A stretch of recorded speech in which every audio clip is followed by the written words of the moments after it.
He just forgot to bring his phone when going out, and who would have thought he almost lost his little life?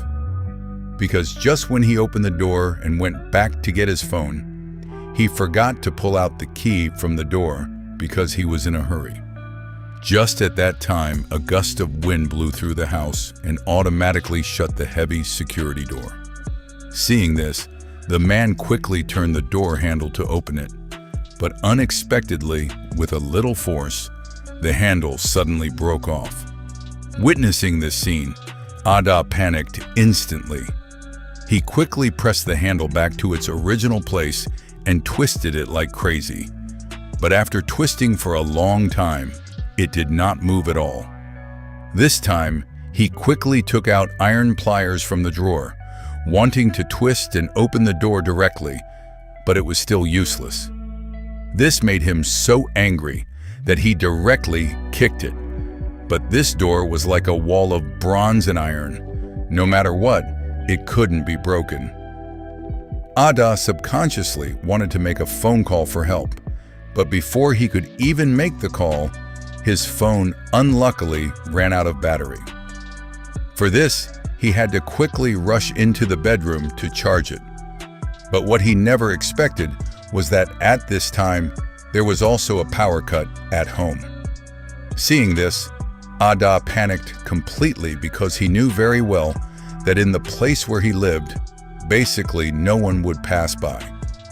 It turned out that not long ago, because he wanted to save money, he listened to a greedy agent and rented this house that was not even finished yet, and he was the only one living in the whole building. At that time, the other party had confidently promised that there would never be any water or power cuts here. He didn't expect that after staying for just one night, the power in the room was cut, and the next time electricity comes back might take forever. Thinking of this, Ada could no longer sit still. He picked up the pliers from the ground and smashed the door lock like crazy. By mistake, he accidentally smashed his own hand, and blood started flowing straight out from his wrist. This instantly made him scream in pain, but he didn't care about wrapping up his wound. He immediately went to the balcony and shouted for help, trying to get the attention of the old security guard downstairs. But because he was on the 35th floor, the sound coming out was just like a buzzing sound, and the old guard couldn't hear it at all. Ada had no choice but to crawl to the gap of the door to shout for help, hoping that someone would pass by outside, but the response he got was dead silence, because there was only his one family here. Seeing that the wound was still bleeding continuously, he had no choice but to treat the wound first. Right after that, he came to the balcony again to look for a chance. At this time, he noticed workers working on the rooftop of the opposite building, so he quickly shouted for help to them. But even if he broke his throat, it was useless because the loud noise outside completely covered his cry for help.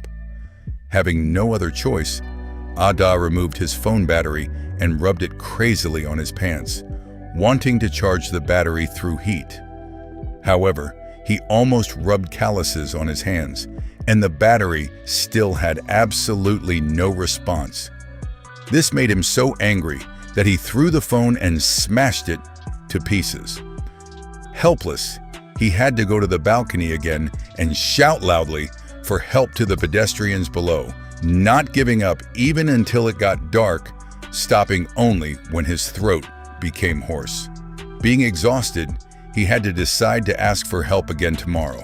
When he woke up the next day, being very thirsty, he wanted to drink some water, but he found that because the bottled water was not placed properly yesterday, it was blown over by the wind and spilled until only one sip was left. Making things even worse, now the water in the house was also cut off. If there was no water, he definitely couldn't survive for long.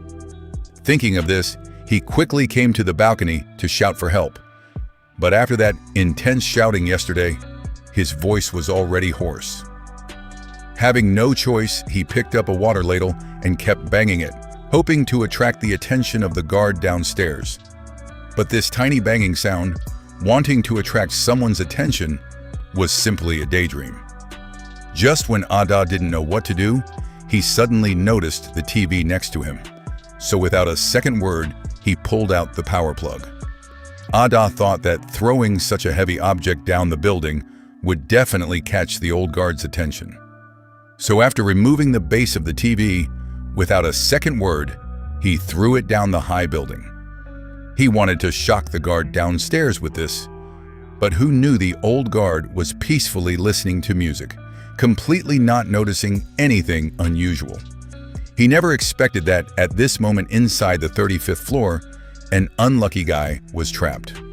At this time, Ada wanted to cry, but had no tears. He didn't expect that even after losing a TV, he couldn't attract the other party's attention. This instantly made him feel a deep sense of despair. At the same time, a strong feeling of hunger also came up. But just when he picked up some small snacks to fill his stomach, he suddenly found a pile of cardboard on the cabinet. This instantly made him see the hope of life. He quickly used toothpaste to write a rescue note on it, and then immediately came to the balcony and threw it down with all his strength. He thought that this time he could finally get help, but unexpectedly, a strange wind blew right at that moment, and it just happened to blow his paper note onto the roof ledge. Seeing this, Ada kept trying. This time he threw it hard in the opposite direction, but unexpectedly, this time it landed on an empty rooftop where absolutely no one would see it. But at this time, his toothpaste was squeezed until not even a single drop was left. Having no other choice, he had to remove the bandage from his wound, scratch open the scabbed wound again, and used fresh blood to write a rescue message. Ada held on to the last bit of hope and threw it down. Fortunately, hard work pays off, and this time the cardboard finally fell in a good place. Seeing this, Ada was extremely excited. He firmly believed that as long as someone came up to collect clothes, they would definitely see his rescue message. So he just sat quietly on the balcony and waited. In this way, he waited for a whole day, and just at this time, a woman finally went up to collect clothes. Seeing this scene, Ada became excited instantly. He quickly took off his clothes, waved his hands and danced, and kept banging with the water ladle. But this was still useless. The woman only cared about collecting clothes, and plus, it was already late. She completely didn't notice the rescue note on the ground. But this was his only hope of rescue. He had to find a way to make the other party see that rescue note. Early the next morning, he used the elastic band from his underwear to make a simple slingshot, then quietly waited for the woman to come up to collect clothes. While waiting, he used blood to write another rescue note and threw it to the old guard downstairs.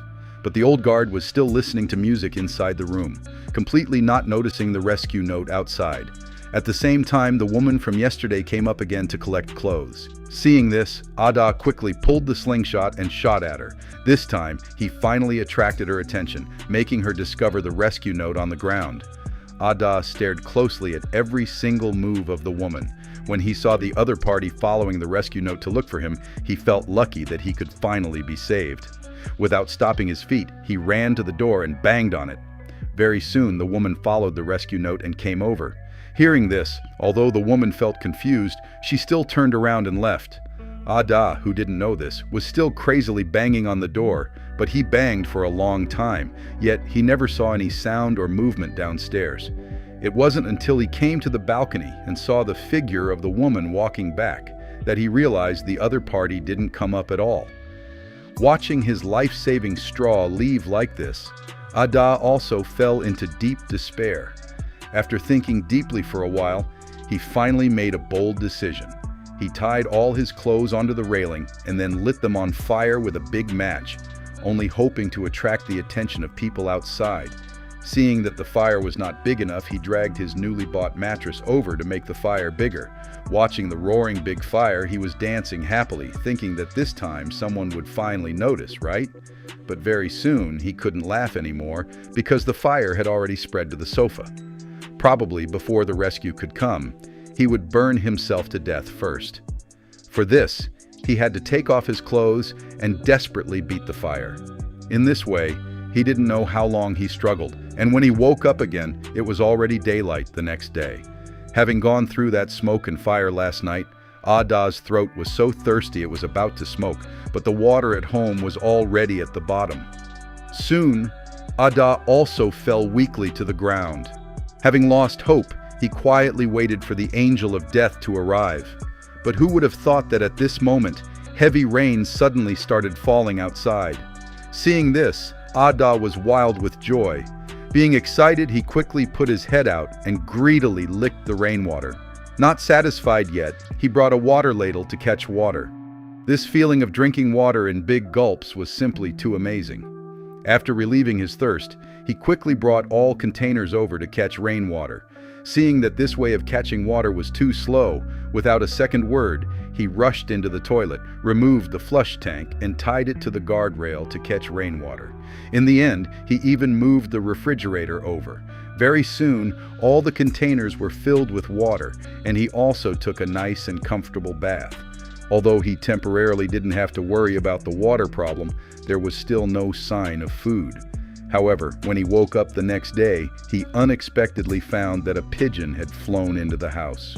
So he picked up his homemade slingshot and shot with full force, successfully knocking down this pigeon. Having been trapped for several days and nights, he finally ate a bit of meat for the first time. Realizing that he could no longer sit and wait for death, early the next morning, Ada began to look for a way to save himself. Using a mirror, he discovered that the balcony on the 30th floor did not have a safety guardrail. This seemed to be the only hope of escape.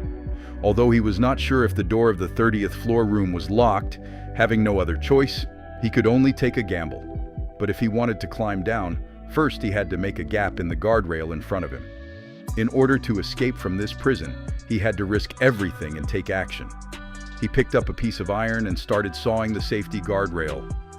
But the material of this guardrail was very hard. He sawed continuously for most of the day but only left a shallow scratch on it. But he didn't dare to give up at all because once he gave up, it meant a path to death. After that, he tried using fire to burn it, only hoping that this would soften the hardness of the guardrail.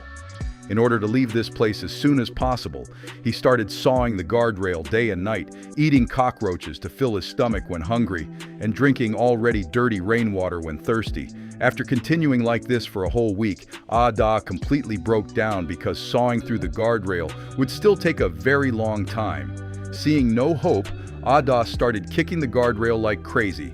But what he didn't expect was that as he kept kicking, this bar of the guardrail suddenly snapped open.